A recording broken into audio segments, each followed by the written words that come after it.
지난주에 살펴본 것처럼 갈라디아 교회는 생명을 주는 참 복음에서 떠나 죽음에 이를 수밖에 없는 변질된 복음을 따르고 있습니다. 그런 갈라디아 교회를 향해 바울이 던졌던 가장 강력한 경고는 할례를 받으면 끝장이야. 할례 받으면 끝장이야. 이 말입니다. 할례 받으면 끝장이라니 이 도대체 무슨 말일까요? 갈라디아 교회에 복음의 위기를 가져온 가장 결정적인 문제가 바로 이 할례였다는 것입니다. 그래서 바울이 전하는 복음을 이해하기 위해서는 할례가 어떠한 방식으로 갈라디아 교회에 복음의 위기로 작용했는지를 알아야 하고, 이제 이 위기를 해결하기 위해서 바울이 내린 복음의 처방이 무엇인지를 알아야 합니다. 큰 틀에서 복음의 위기로 작용한 이 할례는 사람에게 속한 것이에요. 인간적인 것이에요. 그리고 이 위기를 해결하기 위해 바울이 내리는 처방은 하나님께 속한 것입니다. 그러니까 간결하게 표현하면 갈라디아 교회가 직면한 위기는 하나님께 속한 것을 사람에 속한 것으로 뒤바꾼 데 있습니다. 하나님만이 생명을 주실 수 있는 분인데 결코 생명을 줄 수 없는 인간적인 것에 집착해서 그것 가지고 성도들 사이에 네가 잘났니? 내가 잘났니? 네 편, 내 편, 그렇게 옥신각신 물고 뜯고 있는 겁니다. 이 바울이 보기에 참 기가 막힌 노릇입니다. 그만큼 말도 안 되는 행동을 이 갈라디아 신자들이 하고 있는 겁니다. 왜 이게 말이 안 될까요? 갈라디아 신자들이 본래 그렇지 않았기 때문입니다. 이들은 뭐가 좋은 것인지 잘 알던 사람들이에요. 그런데 지금은 영생을 수확할 수 있는 그 성령을 내팽개치고 썩어질 것을 수확할 수밖에 없는 육체에 집착하고 있는 거예요. 여기 이만큼 좋은 것이 있는데요, 저기 말도 안 되는 것들에 우르르 몰려가가지고 거기에 자신의 미래를 걸고 있는 겁니다.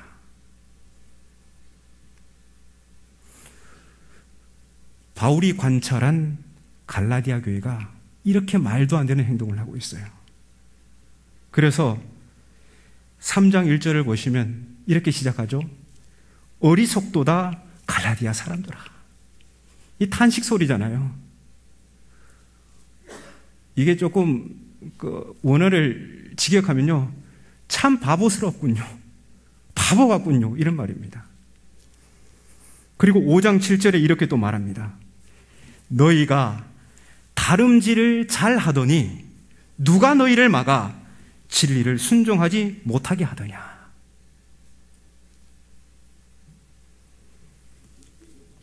선동가들의 홀딱 빠져서 홀렸다고 그랬잖아요. 홀려서 이리도 쉽게 변질된 갈라디아 신자들을 보면서 바울은 안타까움을 금치 못합니다. 2000년 전 고대 문서를 그저 남 얘기로 읽을 수 없는 이유, 이것이 단순히 사람의 글이 아니라 하나님의 말씀인 이유가 바로 이런 부분에 있습니다. 오늘 우리네 교회들이 이런 말도 안 되는 행동을 하고 있다는 겁니다. 예나 지금이나 사람은 이리도 어리석습니다. 그래서 갈라디아서는 우리와 하등 상관없는 옛날 이야기가 아니라 오늘 우리에게 하시는 하나님의 말씀인 것입니다. 그래서 바울은 시종일관 사람에 속한 것은 no, 하나님께 속한 것은 yes라는 입장을 갈라디아서 전체에서 주장하고 있습니다. 이에 따라 오늘 설교 제목은 사람이 아니라 하나님입니다. 사람이 아니라 하나님, 이 표현은요, 바울의 복음을 집약한 것이에요. 로마서에도 복음은 하나님의 능력이라고 합니다. 사람의 능력이 아니라 하나님의 능력이라고 하는 거죠.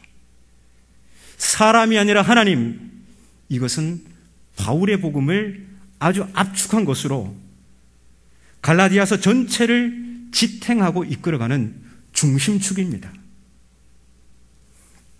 그래서 갈라디아서 곳곳에는 사람이 아니라 하나님이라는 표현이 살짝씩 바뀌어서 나옵니다. 뭐 이를테면 율법의 행위들이 아니라 믿음으로, 육체가 아니라 성령으로, 율법이 아니라 약속으로, 이렇게 사람이 아니라 하나님이라는 이 대조, 이게 계속해서 바뀌어서 변주되어서 나타납니다. 이 중심축만, 줄거리만 놓치지 않으면 이 갈라디아서 내용이 상당히 어렵거든요. 가장 논쟁이 많고 가장 다툼이 많은 책이 이 갈라디아서예요. 그런데 이 중심축만, 줄거리만 놓치지 않으면 그 어려운 이야기들이 이해가 됩니다. 결국 그 이야기의 가지들은 이 중심축으로 다 귀결돼요. 아, 사람이 아니구나, 하나님구나, 이걸로 다 귀결되는 겁니다. 이 갈라디아 교회는 본래 출발이 좋았습니다. 사람이 아니라 하나님으로 시작했죠. 그런데 선동가들이 침투해서 그들의 신앙의 중심에서 하나님을 밀어내고 곧 인간적인 것에 집착하도록 했습니다. 문제 해결 방법은 갈라디아 신자들에게 이 인간적인 무력함을 폭로하고 다시금 그들을 하나님께로 돌아오게 하는 것, 곧 사람이 아니라 하나님을 그들의 신앙의 중심에 세우는 것입니다. 자, 이러한 바울의 전략, 이 전략은 그가 전한 복음 자체에서부터 뚜렷하게 드러나는데요. 우리 본문 11절 12절을 화면을 보시고 함께 읽겠습니다. 이거는 좀 경어체로 기록된 겁니다. 본래 바울이 이렇게 반말하지 않았습니다. 우리 개역개정 성경이 다 반말로 써놔가지고 좀 이상한데요. 본래 바울은 이렇게 반말로 하지 않았습니다. 우리 함께 화면을 보고 읽겠습니다. 시작. 형제 여러분, 내가 전하는 복음에 대해 여러분이 알았으면 하는 사실이 있습니다. 곧 그것이 사람에 의해 주어진 것이 아니라는 것입니다. 왜냐하면 그것은 내가 사람에게서 받았거나 배운 것이 아니라 예수 그리스도의 계시를 통해 받았기 때문입니다. 아멘. 여러분, 이 말씀에 사람이 아니라 하나님이라는 대조가 뚜렷하게 나타나죠.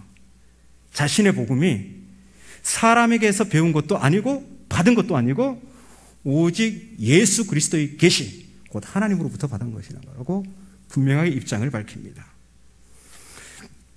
또 바울은 여기서 한 걸음 더 들어갑니다. 바울은 자신이 정한 복음만이 아니라 자신이 복음을 전하는 사도가 된 것도 바로 사람이 아니라 하나님이라는 입장입니다.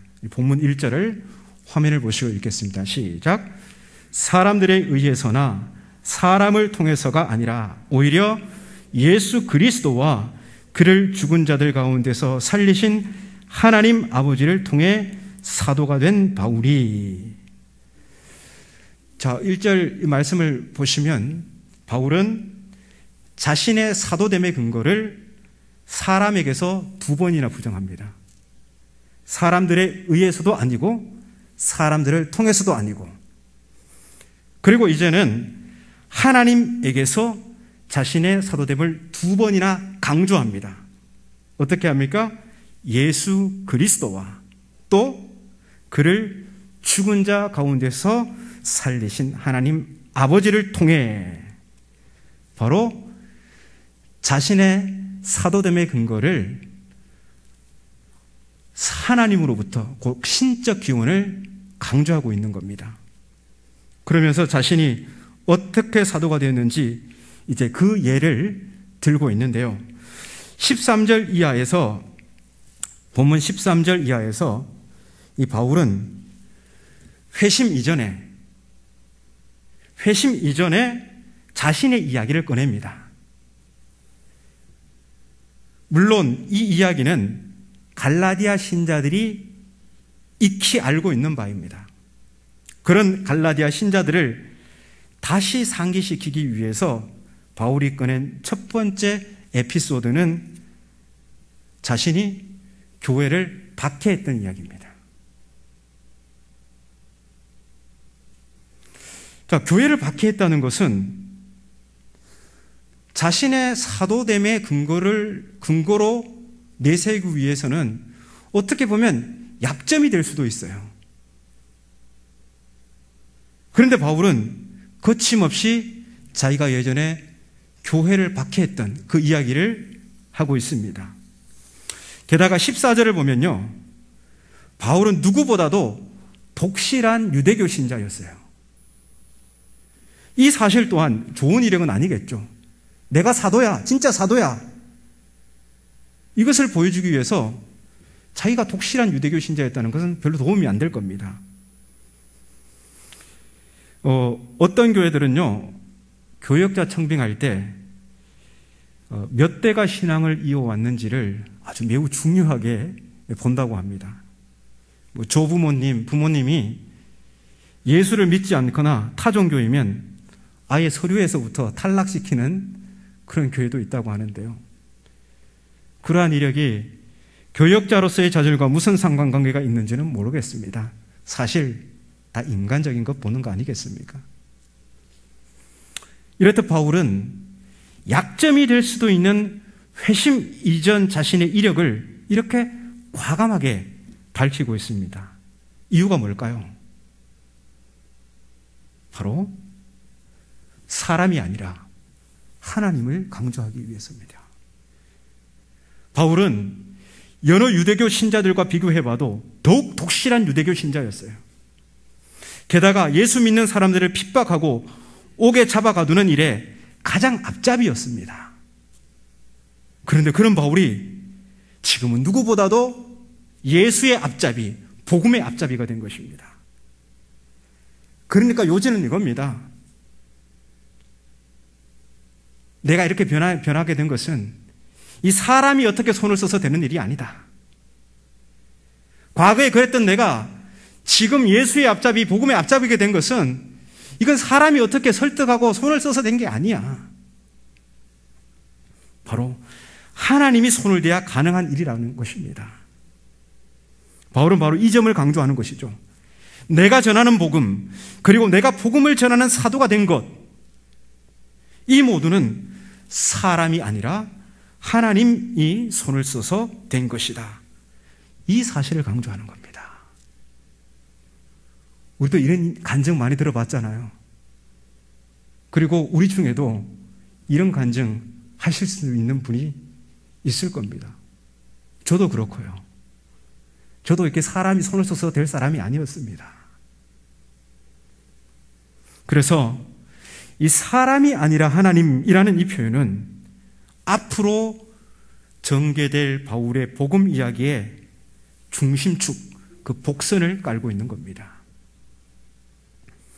그리고 15절 이하에는요, 이제 회심 후에 바울의 행보에 대해서 이야기합니다. 여기서도 바울이 강조하는 것은 똑같습니다. 사람이 아니라 하나님입니다. 바울은 회심 후에 곧바로 자신보다 먼저 사도가 된 이들을 만나려고 예루살렘으로 가지 않았습니다. 그는 예루살렘이 아닌 아라비아와 다메섹으로 갔습니다. 아라비아와 다메섹, 이 둘은 예루살렘과 멀리 떨어져 있는 장소예요. 그러니까 바울은 회심 초기에 예루살렘 사도들과 멀리 떨어져 있었다는 겁니다. 물론 바울이 일부러 예루살렘과 거리를 둔 것은 아닙니다. 바울은 다만 하나님의 계시를 따라 아라비아와 다메섹으로 간 것입니다. 2장 2절이 말하듯 바울은 계시를 따라 움직이는 사람입니다. 이렇듯 회심 후 바울의 행보는 의도된 것은 아니지만 자신의 복음이 사람에게서 배웠거나 받은 것이 아니라 오직 하나님의 계시로부터 비롯된 것이라는 그런 정황적 증거로 제시되고 있습니다. 18절 이하에 나오는 바울의 행보도 마찬가지예요. 결국 자신의 복음이 사람이 아니라 하나님, 이 사실을 강조하기 위한 정황적 증거입니다. 바울은 예루살렘에 언제 갔냐? 회심하고 난 다음 3년 후에 이제 예루살렘을 첫 번째 방문합니다. 거기서 베드로, 게바라 나오죠? 게바, 곧 베드로를 만나는데요. 방문 목적은 친분을 쌓기 위해서입니다. 약 15일 동안 머물렀는데요. 바울이 이런 얘기를 하죠. 네, 거기서 베드로와 친교를 했고, 그리고 주의 형제 야고보 외에는 다른 어떤 사도들도 만나지 않았다. 바울이 왜 이런 얘기를 할까요? 나는 그 두 사람만 만났어. 다른 사도들은 만나지 않았어. 요지는 이거예요. 자신이 예루살렘에 갔지만 사도들과의 접촉은 지극히 제한적이었다는 이야기입니다. 그것은 곧 바울이 예루살렘으로부터 무언가를 배울 수 있는 상황이 아니었다는 것을 말하고 싶은 거예요. 20절에 나오죠. 일종의 맹세가 나옵니다. 20절에 보면 보라, 내가 너희에게 쓰는 것은 하나님 앞에서 거짓말이 아니로다. 이 맹세는 바울의 이 말에 무게를 더해주고 있는 겁니다. 결국 바울이 말하고 싶은 건 이거예요. 자신의 복음과 사도의 근거가 사람이 아니라 하나님이라는 사실입니다. 사람이 아니라 하나님, 바울의 복음은 예수 그리스도의 계시 곧 하나님으로부터 받은 것입니다. 그래서 바울은 자신이 전한 이 신성 불가침의 복음에 무엇을 더하거나 빼는 일은 절대 있을 수 없음을 천명하죠. 우리가 지난주에 살펴보았는데요. 오늘 화면을 보시면서 1장 8절 말씀을 함께 읽겠습니다. 시작. 그러나 우리 자신, 아니 하늘에서 온 천사라 해도 우리가 여러분에게 전해준 복음과 다른 복음을 전하면 저주가 있을 것입니다. 바울은 자신이 전한 복음만 유일무이한 복음이라고 합니다. 그래서 바울이 전한 복음의 진리는 바울이 선언한 이 저주를 통해서 보존됩니다. 바울 자신이나 천사를 포함한 그 누구라도 바울이 전한 복음 외에 다른 복음을 전하면 저주를 받습니다. 이 저주 문구는 9절에서 다시 한번 반복하죠. 저주가 2차례나 선포된다는 것은 이는 그저 말뿐인 위협이 아니라 실제로 그렇다는 겁니다. 그냥 겁주는 게 아니라 실제로 그렇다는 겁니다. 여기서 하나 유념해야 할 것은 이 저주가 다른 복음을 전하는 자뿐만 아니라 다른 복음을 따르는 자에게도 임한다는 사실입니다. 3장 10절, 5장 4절이 그걸 잘 보여주고 있습니다. 여러분, 이 점을 유념하셔야 합니다. 종말의 심판대에서 핑계댈 수 없습니다. 우리 목사님이 이렇게 가르쳐줬는데요. 우리 목사님이 복음을 이렇게 우리에게 가르쳐줘서 우리가 그렇게 살았어요. 핑계할 수 없다는 겁니다. 그래서 우리가 다른 복음에 속지 않으려면 우리 자신이 참 복음을 향한 갈망이 있어야 되고 그 복음을 장착하고 있어야 됩니다. 그리고 거기에 내가 여기서 떠나면 저주를 받게 될 거라는 그 저주라는 장치도 딱 걸어놔야 됩니다. 고대인들은요, 성스러운 법에서부터 성스러운 문서 그리고 무덤까지 전적으로 보호되고 보존되어야 할 것들에 저주를 걸어서 타인이 침해할 수 없게 해놓았습니다.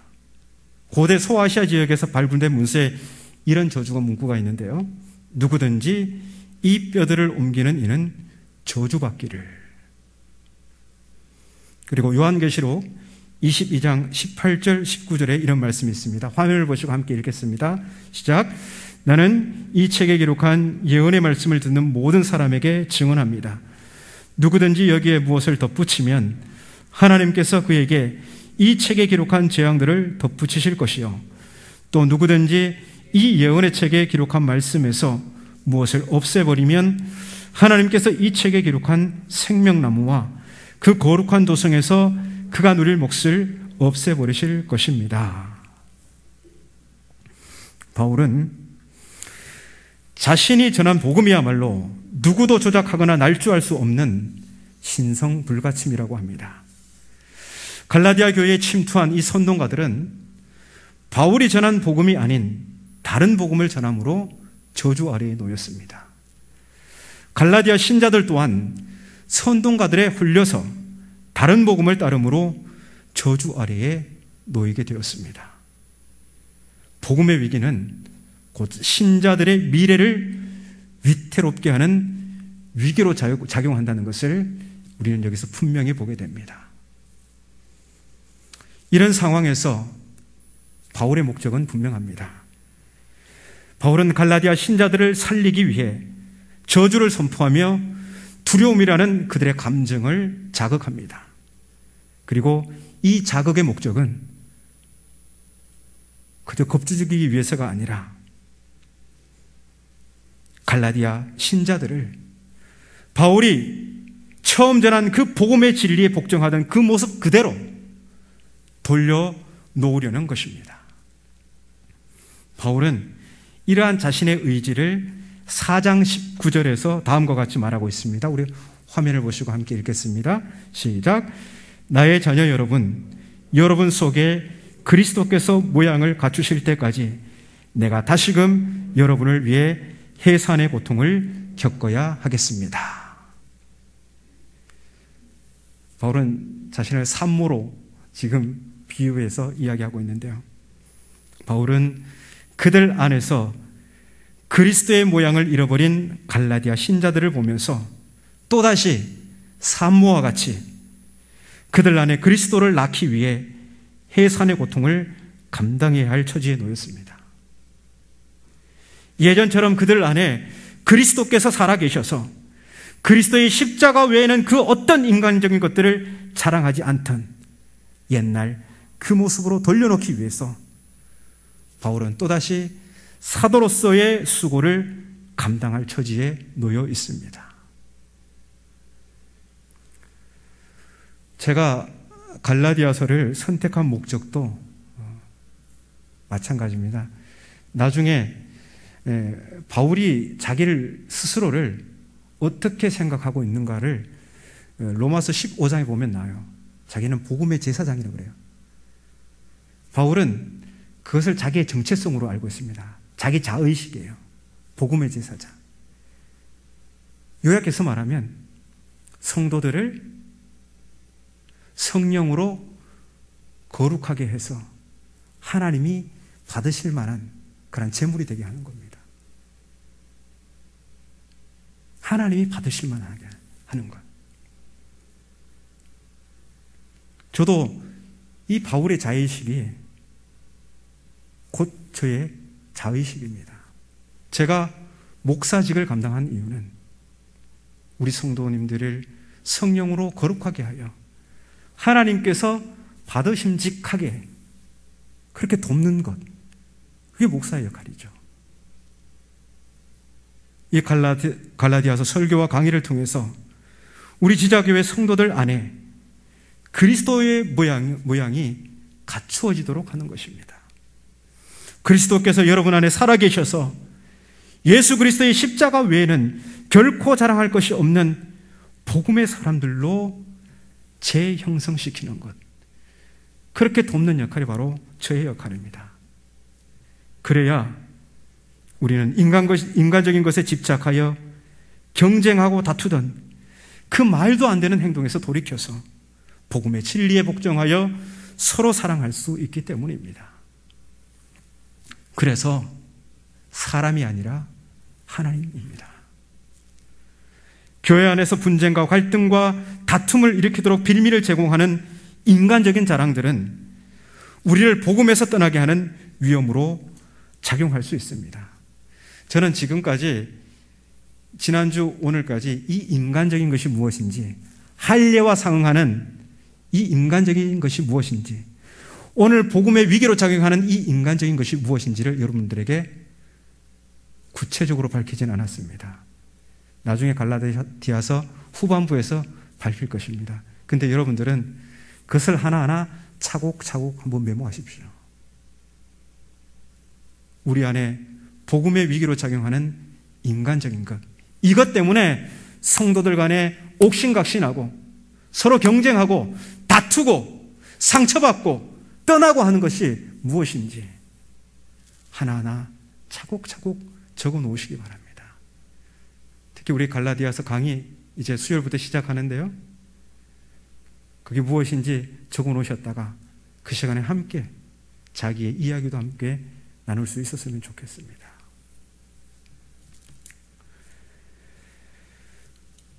여러분, 갈라디아서 안에는 할례가 가장 큰 문제였습니다. 그런데 나중에 아시게 되겠지만 이 할례가 뭔가 교리적인 문제가 있어서가 그런 게 아닙니다. 할례가 왜 문제냐? 이게 삶을 망가뜨립니다. 삶을 망가뜨리기 때문에 이 할례가 문제인 거예요. 나중에 더 자세히 알게 될 것입니다. 이렇듯 교회 안에서 뭔가 믿음 좋게 보이도록 하는 인간적인 자랑들은 그 자체에 무슨 독이 있어서가 아닙니다. 우리 교회 안에서 인간적인 자랑들, 그건 뭔가 독이 있어서 그런 게 아니에요. 문제는 이런 인간적인 자랑들이 교인들 상호 간에 세력을 형성하고 서로 적도감을 품게 하면서 다투는 상황을 몰고 오기 때문입니다. 그래서 우리가 이런 말도 안 되는 행동을 하지 않기 위해서는 예수 그리스도의 십자가 외에는 결코 다른 것을 자랑하지 않아야 합니다. 우리 함께 좀 찬양할까요? 복음으로 돌아가는 첫 발걸음은요, 갈라디아 신자들처럼 말도 안 되는 것에 집착하고 있는 우리의 모습을 직면하고 회개하는 것입니다. 회개하고 복음을 믿어라. 다시 복음으로 돌아가는 첫 걸음은 회개입니다. 사람이 아니라 하나님께로 돌아가는 것입니다. 오직 복음만이, 오직 십자가만이, 오직 하나님만이 나의 전부가 되게 하는 것입니다. 그럴 때 우리 삶의 능력이 나타나고 새로운 삶이 시작됩니다.